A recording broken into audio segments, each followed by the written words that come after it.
ওষুধের স্বাদ তেতো হয় কেন? সর্দি কাশি হোক বা বড় কোনো অসুখ, ওষুধ খাওয়ার সময় হলেই আমাদের মুখটা কেমন যেন হয়ে ওঠে। বেশিরভাগ ওষুধের স্বাদ এত বাজে হয় যে পানি দিয়ে গিলে ফেলতে হয়। কিন্তু তুমি কি কখনো ভেবে দেখেছ যে ওষুধ আমাদের রোগ সারায়, সেই ওষুধগুলোর স্বাদ সবসময় এমন বিচ্ছিরি হয় কেন? ওষুধ কোম্পানি কি চাইলেই এগুলোকে মিষ্টি করে বানাতে পারত না?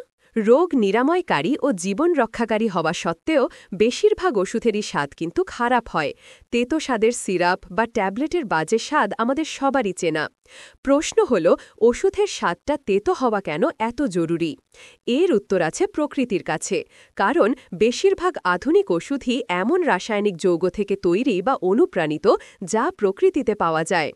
বেশিরভাগ ওষুধ সক্রিয় রাসায়নিক উপাদানকে, যা প্রকৃতি থেকে আসে বা ল্যাবে তৈরি হয়, এর সঙ্গে নিষ্ক্রিয় উপাদান অর্থাৎ এক্সিপিয়েন্ট মিশিয়ে ট্যাবলেট, সিরাপ বা ক্যাপসুলের মতো ব্যবহারযোগ্য রূপে ওষুধ কোম্পানিতে প্রস্তুত করা হয়। মূলত প্রকৃতি থেকে আসা উপাদান উদ্ভিদ, স্পঞ্জ ও প্রবালের মতো সামুদ্রিক প্রাণী থেকে তৈরি করা হয়। এক জায়গায় স্থির থাকায় এরা দ্রুত দৌড়ে কিংবা লুকিয়ে শিকারী প্রাণীদের থেকে বাঁচতে পারে না। সেজন্য এরা এক বিশেষ ধরনের রাসায়নিক প্রতিরক্ষা ব্যবস্থা তৈরি করে। এই প্রতিরক্ষামূলক রাসায়নিক যৌগগুলো সাধারণত তেতো বা বিষাক্ত প্রকৃতির হয়, যা এদের অন্য প্রাণী থেকে এদের রক্ষা করে। বিজ্ঞানীরা এই শক্তিশালী প্রাকৃতিক রাসায়নিকগুলোকেই আমাদের রোগ সারানোর জন্য ওষুধে ব্যবহার করে। তাই সেই প্রতিরক্ষামূলক তেতো স্বাদ আমরাও পাই। এটাই হলো বাজে স্বাদের মূল কারণ। লাখ লাখ বছর ধরে নড়াচড়া করতে পারে না এমন উদ্ভিদ ও সামুদ্রিক প্রাণীরা নিজেদের শিকারীদের হাত থেকে বাঁচানোর জন্য এক বিশেষ কৌশল তৈরি করেছে। এরা বিভিন্ন রাসায়নিক যৌগ তৈরি করতে শিখেছে, যেমন ফক্সগ্লোভস গাছের কার্ডিয়াক গ্লাইকোসাইড বা ইউবেরিয়ে মতো উদ্ভিদের বিষাক্ত যৌগগুলো সবই এদের আত্মরক্ষার হাতিয়ার। আর মানুষসহ অন্যান্য প্রাণী এমন বিশেষ স্বাদ সংবেদী কোষ আছে যা এই ক্ষতিকারক যৌগগুলোকে দ্রুত শনাক্ত করতে পারে। তাই আমাদের কাছে এই যৌগগুলোর স্বাদ হয় তেতো। এই তেতো স্বাদই হল আমাদের জন্য একটি স্পষ্ট সতর্ক সংকেত যে কোনো নির্দিষ্ট রাসায়নিক শরীরের স্বাভাবিক প্রক্রিয়া পরিবর্তন করে ক্ষতি করতে পারে। সহজ কথায়, ওষুধে এই তেতো স্বাদটি এসেছে মূলত প্রকৃতির সেই আত্মরক্ষার কৌশল থেকেই। আমাদের আধুনিক বিজ্ঞান এই শক্তিশালী প্রাকৃতিক প্রভাবগুলোকেই এখন নিরাপদে কাজে লাগাচ্ছে। মজার বিষয় হল, যদিও পেনিসিলিন বা মরফিনের মতো হাতে গোনা কয়েকটি ওষুধে প্রাকৃতিক যৌগ সরাসরি ব্যবহার করা হয়, তবে বেশিরভাগ ক্ষেত্রেই বিজ্ঞানীরা প্রকৃতির গঠন থেকে শুধু অনুপ্রেরণা নেন। এরপর ওষুধের কার্যকারিতা বাড়ানোর জন্য এদের রাসায়নিক গঠনে পরিবর্তন আনা হয়। এই পরিবর্তনের কারণ হল, একটি সফল ওষুধের বেশ কিছু বৈশিষ্ট্য থাকা প্রয়োজন।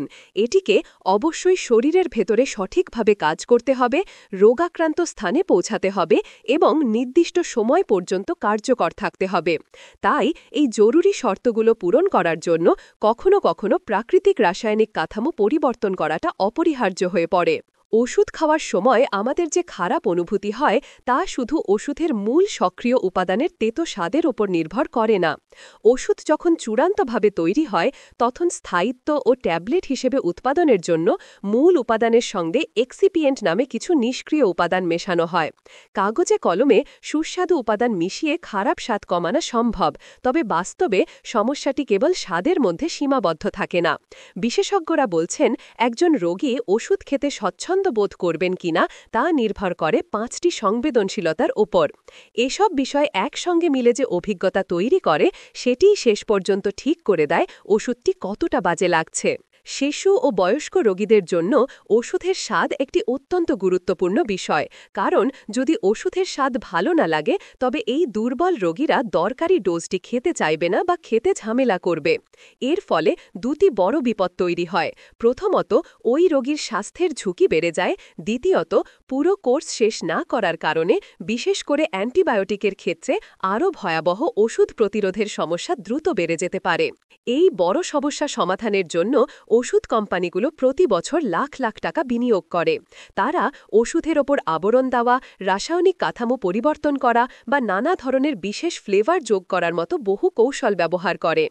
এত চেষ্টার পরও কিছু ওষুধের স্বাদ তেতো থেকে যায়, কারণ সব দিক সামলে একটি নিখুঁত ওষুধ তৈরি করা আজও জটিল একটি কাজ।